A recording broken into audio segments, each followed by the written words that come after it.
Bueno, seguimos con, bueno, ¿cómo siguió esto? ¿Cómo fue que siguió trabajando Bohr esta cuestión? Ahí, en ese momento, pasó otra cosa, otro ingrediente más en la sopa cuántica, que la introdujo un muchacho, no, por acá, un muchacho que se llamaba Louis de Broglie. Louis de Broglie. ¿Qué Broglie es una L, ¿no? ¿De qué se dio cuenta Luis de Broglie? Luis de Broglie se dio cuenta de algo que después tomó forma llamándose principio de dualidad. En francés sería así, ¿no? Bueno, eh, después se llamó principio de dualidad onda-partícula. ¿Cuál fue qué es lo que le llama la atención a de Broglie? A de Broglie le llama la atención que en una misma fórmula como esta apareciera algo como la energía, que es propia de las partículas, cuando se dice la energía del fotón, está hablando de una partícula y ahí esa energía es de una partícula. Uh-huh. Y al mismo tiempo se habla de frecuencia en la misma fórmula, no es que está en otra fórmula, está en la misma fórmula, aparece algo propio de una partícula con algo propio de las ondas. Entonces dice de Broglie, estamos todos locos aquí. ¿En qué quedamos? ¿Estamos hablando de partículas? Si estamos hablando de partículas, ¿por qué seguimos hablando de frecuencia? ¿Por qué seguimos hablando de frecuencia? Entonces a él se le ocurrió la idea de que los fenómenos naturales tienen intrínsecamente una dualidad. Se pueden explicar de dos formas distintas, por decirlo de una manera. Hay varias formas de decirlo. Una de las formas de decirlo es, todo se puede explicar de dos formas distintas, o con partícula o como onda. Y otra forma de decirlo, de expresarlo, esta dualidad es que los fenómenos naturales, bajo determinadas condiciones, se comportan como onda y bajo determinadas condiciones se comportan como partícula. Esa es la interpretación más usual de lo que postuló de Broglie como principio de dualidad. ¿Sí? Entonces el tipo dice, bueno, la energía es H por F. Esto es algo de las partículas, también hay energía en las ondas, obviamente, pero como se la usaba desde Einstein y desde Planck, era de algo que se llamaba que era una partícula, que era el fotón o el quantum. Bueno, y él lo pensó al mismo tiempo diciendo, bueno, pero a su vez, la energía del fotón, según la teoría de la relatividad de Einstein, a su vez, la energía está dada por esto. La masa fue después claro. De la teoría de la relatividad conduce a eso para los fotones mismos. Einstein mismo lo pensó de esa forma. La masa por la velocidad de la luz al cuadrado. Esa fórmula es solamente válida para los fotones. Sí, o para cualquier partícula también. Para cualquier partícula. Sí, todas las cosas. Sí. Porque hay otra que es como es como un caso particular. Sí, es un caso particular. Sí. Se puede complicar un poco más. Yo lo estoy haciendo muy simple. Sí. Bueno, no, estoy haciendo una pequeña mentirita de la... Bueno, pero es más o menos como lo pensó de Broglie. Más o menos como lo pensó de Broglie. Pero esto lo podríamos poner así, m por c. Claro. Y m por c, si estamos hablando de un fotón, m por c sería masa por velocidad de ese mismo fotón, de esa misma partícula, sería lo que vulgarmente se llama la cantidad de movimiento o el momento lineal. Claro. Porque quedaría movimiento lineal por c. Entonces, P por C sería H por F. ¿No es cierto? Entonces, P sería H por F sobre C. Pero la velocidad de la luz es frecuencia por longitud de onda.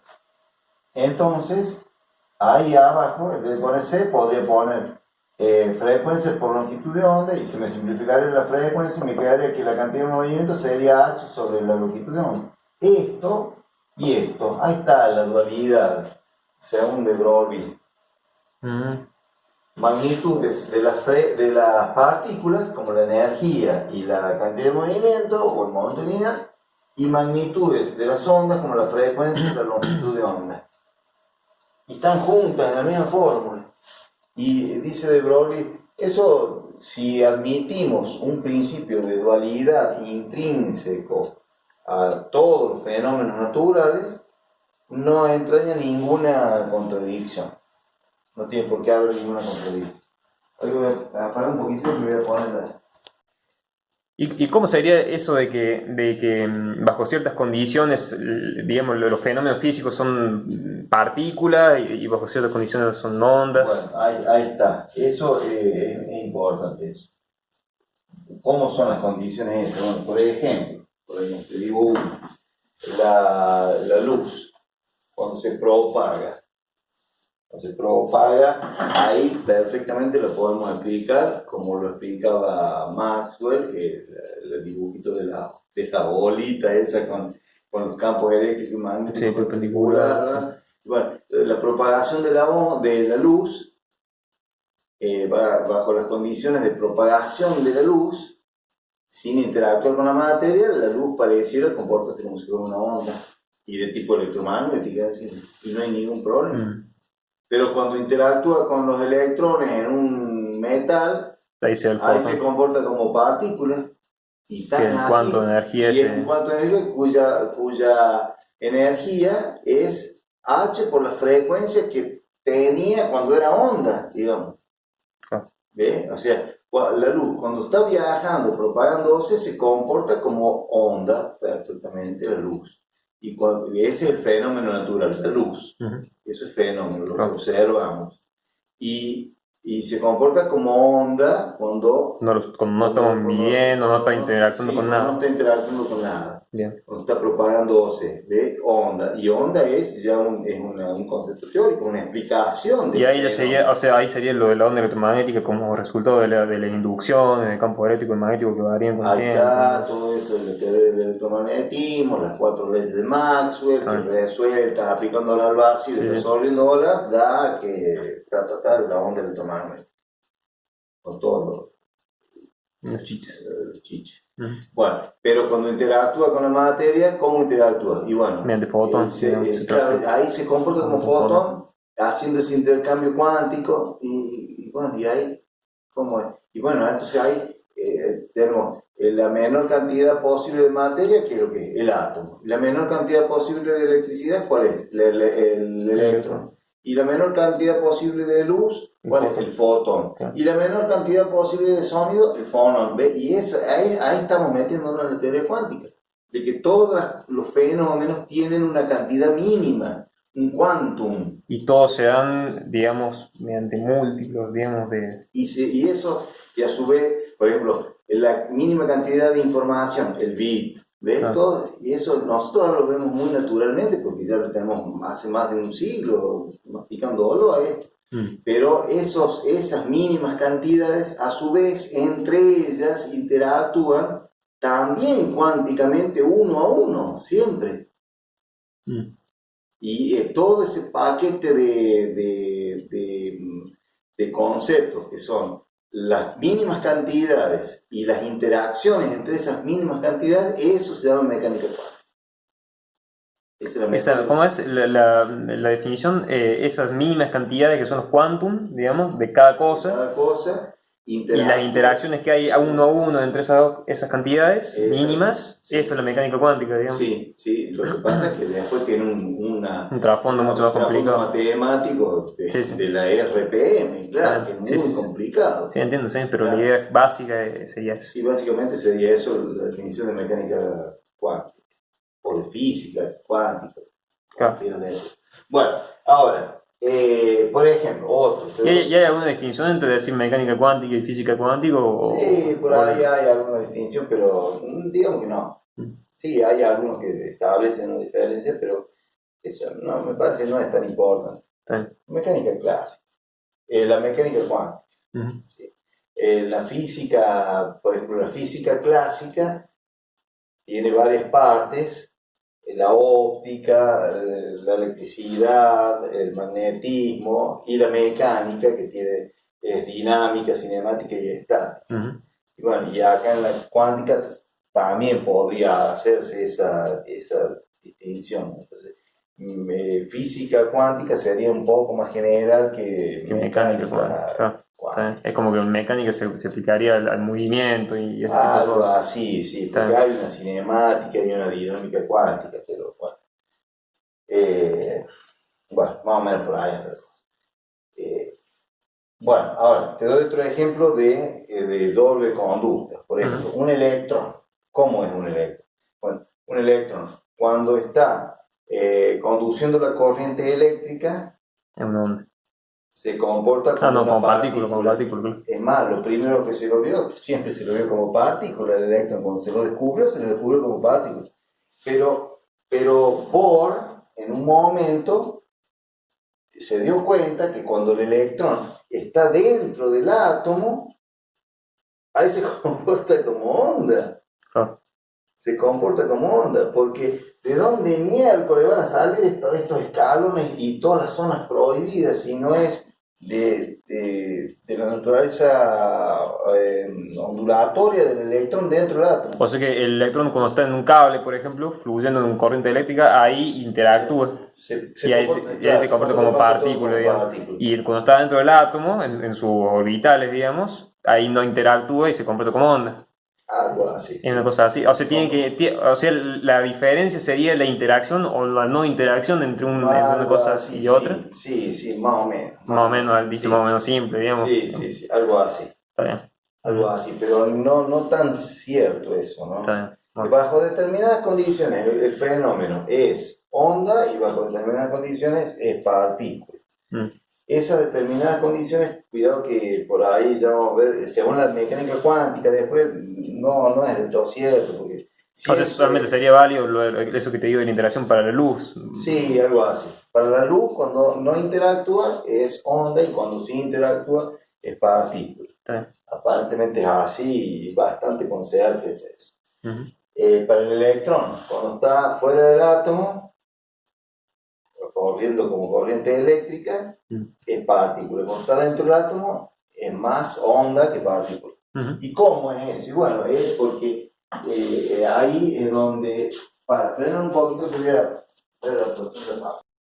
Ahí está. Bueno, entonces estamos con la cuestión de que el electrón dentro del átomo se comporta como una especie de onda. Pero ¿cómo es eso? Bueno, en un momento Bohr y sus secuaces, este, mira la gana, y sus secuaces, que los secuaces eran Heisenberg, el principal secuaz que tenía Bohr Ajá. era su discípulo Heisenberg.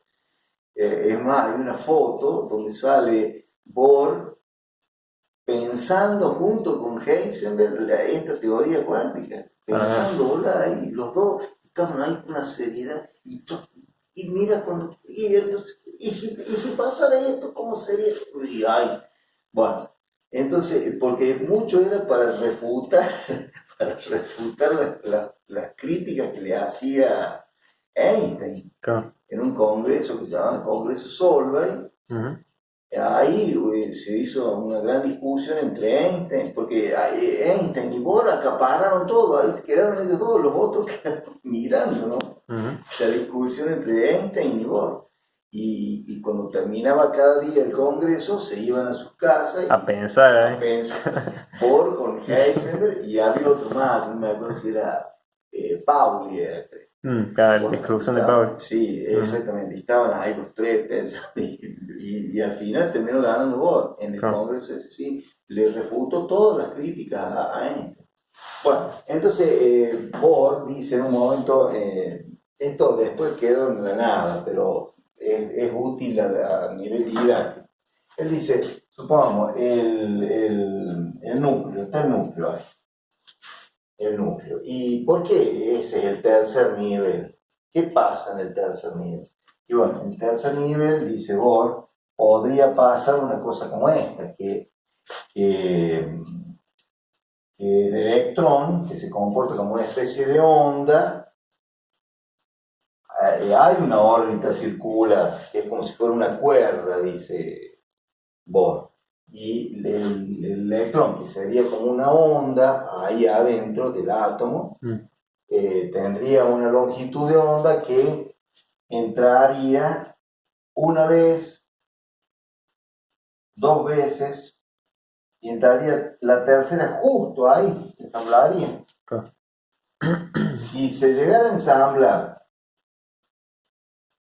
que entrara así 3 veces y media, por ejemplo, al seguir su movimiento habría una interferencia destructiva y se destruiría la onda electrónica y por lo tanto se destruiría el electrón, dice Bohr. Entonces no puede entrar 3 veces y media la onda del electrón en la órbita. Tiene que entrar 3 veces, dice él. Tiene que ser que entra así. Eso me parece genial, porque ahí entra y se ensambla y se hace una interferencia constructiva. O sea, que la órbita de la tercera órbita de Bohr, digamos, del tercer nivel, de estos que postulaba el Bohr que existían, porque Bohr hizo 4 postulados, que después si quieren lo decimos bien, pero son 4 postulados y ahí dice toda su teoría. Esos 4 postulados al principio resultaban artificiosos, pero después se dieron cuenta que explicaban bien la situación esta y todas las otras. Entonces él dice, la longitud de onda entra 3 veces en la circunferencia esa, entonces tiene que ser que 2pi por el radio de la tercera órbita, que es la longitud de la circunferencia, tiene que ser 3 veces la longitud de onda. Y la longitud de onda, según esto, en vez de poner lambda, podríamos poner h sobre p. Y p, si yo lo paso para acá, y es el p de la tercera órbita, ¿no? No es cualquier p. Y la lambda era la lambda de la tercera órbita. Entonces, si yo paso este p para este lado, que va a quedar p3 por r3, termina siendo 3 por h sobre 2pi. Entonces ahí P por R es el momento angular. L3 sería 3 veces esto que se llama H cruzada, se lo llama. Claro, y ese es el cuánto de momento angular, digamos. ¿No? Ahí está. Pero ¿cómo es? 3 por h cruzada es el cuánto de momento angular o cómo es? Sí, o sea, y la L, ya te digo, la L del segundo va a ser 2 veces H cruzada y la L del primero va a ser 1 por H cruzada. Entonces, el cuánto de momento angular sería H cruzada. Claro. La mínima cantidad y todos los otros son múltiplos de esa cantidad. Entonces, ahí de esa forma se explica cómo es que surgen, porque a su vez, asociado con este L1 se puede calcular la E1, la E2, la E3 y así. Y, o sea, hay radios, hay longitudes de onda, cada órbita tiene, cada nivel, digamos, tiene su lambda, su frecuencia, digamos, de esa onda electrónica, el radio, la cantidad de movimiento, la cantidad de movimiento angular y la energía. Todas esas cosas están cuantizadas.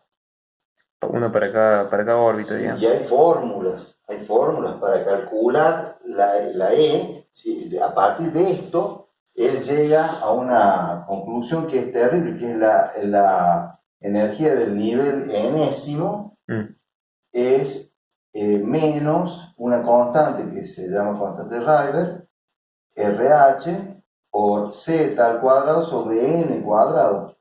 Llega a esa fórmula, donde él deduce esta constante en función de la constante de Planck, la masa del electrón, la carga, etcétera, etcétera. ¿Sí? Y llega a esa fórmula. Z es el número atómico. Sí. Porque él, esta fórmula o este método lo aplica para átomos que tengan un solo electrón, pero que puede haber muchos protones en el núcleo. Y la cantidad de protones que hay en el núcleo es el número atómico. Para átomos que solamente tengan un electrón. Exactamente. Pero si hay solamente un electrón, pero pueden haber muchos niveles de energía, digamos. Sí, hay infinitos en realidad. Entiendo. Porque n puede ser cualquier valor desde 1 hasta infinito.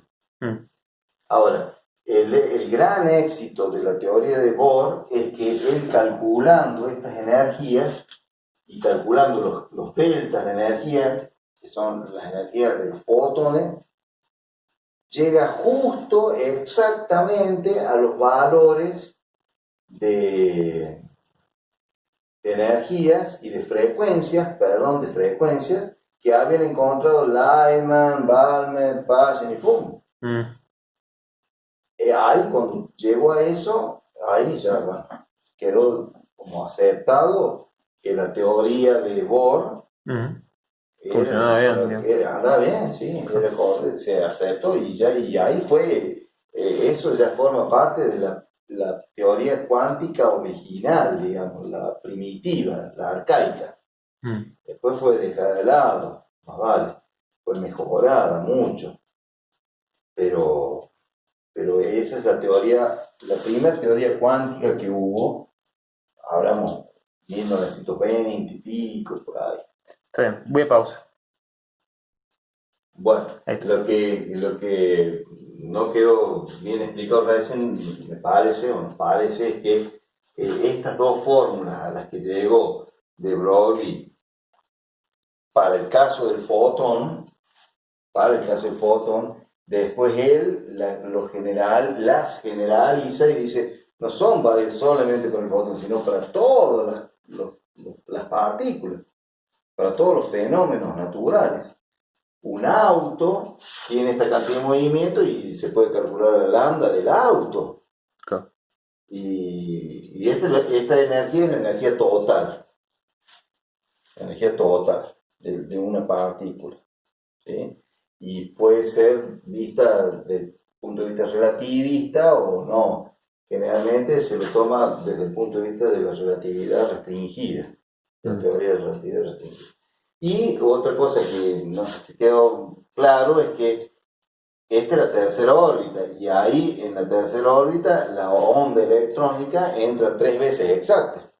Si fuera la cuarta órbita, entraría 4 veces, si fuera la quinta órbita, 5 veces. Y para abajo también. Si fuera la segunda órbita, entraría 2 veces. Así.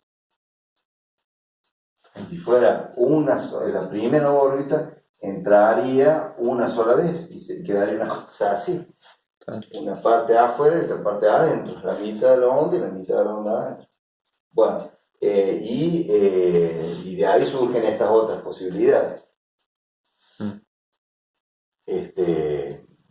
Bueno, estamos, y usa Bohr la teoría coulombiana, digamos, de la atracción entre el núcleo y el electrón único de ese átomo. ¿Y cómo queda resuelto la incógnita esa que se había planteado Rutherford en su experimento de por qué no caía el electrón? Y porque caer significaría salirse de estas órbitas y implicaría que no entra en la órbita electrónica, la onda electrónica no entra un número entero de veces en la órbita.